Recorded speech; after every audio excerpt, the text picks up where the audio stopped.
The only possible attitude toward out-of-control desire is a declaration of all-out war.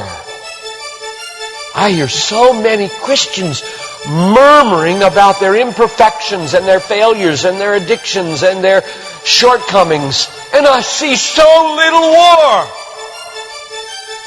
Murmur, murmur, murmur. Why am I this way? Make war! If you wonder how to make war, go to the manual. Don't just bellyache about your failures. Make war! He says, I'm continuing the quote, there is something about war that sharpens the senses. You hear a twig snap or rustling of the leaves and you are in attack mode. Someone coughs and you are ready to pull the trigger. Even after days of little or no sleep, war keeps us vigilant. There is a mean, violent streak to the true Christian life. But now let's very carefully ask, violence against whom? Or what? Not other people. Not other people. Not other people. Not Muslims. Not Hindus. Not Buddhists. Not atheists. Not secularists.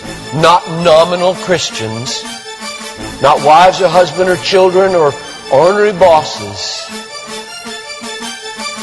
But on every impulse in our soul to be violent to other people. Violence, a mean streak in Christianity, against our own selves. And all in us that would make peace with sin and a settling in peacetime mindset. We make war on that in us. It's a violence against all lust in ourselves, all enslaving desires for food, caffeine, sugar, chocolate, alcohol, pornography, money, the praise of man, approval of others, power, fame. This is our enemy. This is where we make war. It is a violence against all racism in our souls, all sluggish indifference to injustice in our souls, a violence against all indifference to poverty and indifference to abortion in our souls. Did you know that in the warfare of Romans, Satan doesn't show up until chapter 16? We tend to think of spiritual warfare as this little thing where you find some way to pray or some way to lay hands on or some way to do a Satan thing. Well, that's important. Believe me, that's important. We war not against flesh and blood, but against principalities and powers and world rulers of this present darkness and spiritual hosts of wickedness in the heavenly places. That's important. But you know what? It's not nearly as important as this. Because the only foothold Satan has in your life is your flesh and your sin. Nobody goes to hell because of Satan. The only reason we go to hell is sin. Much more important than fighting Satan is fighting sin. This warfare in verse 13 is vastly more important than figuring Satan out. Get that. My biggest enemy is not Satan. My biggest enemy is John Piper. And he's the only reason I'll go to hell, not Satan.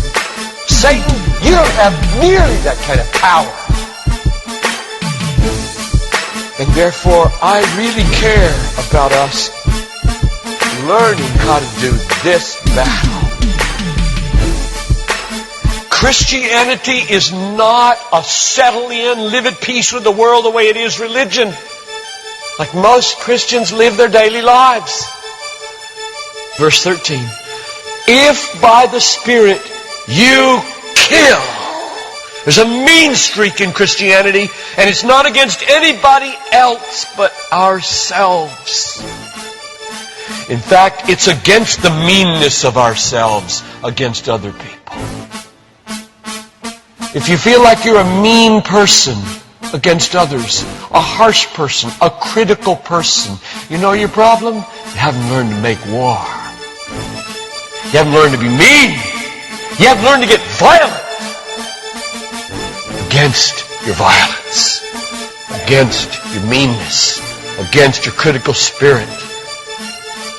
And you complain of it, talk about it, but have you made war 24/7 against it?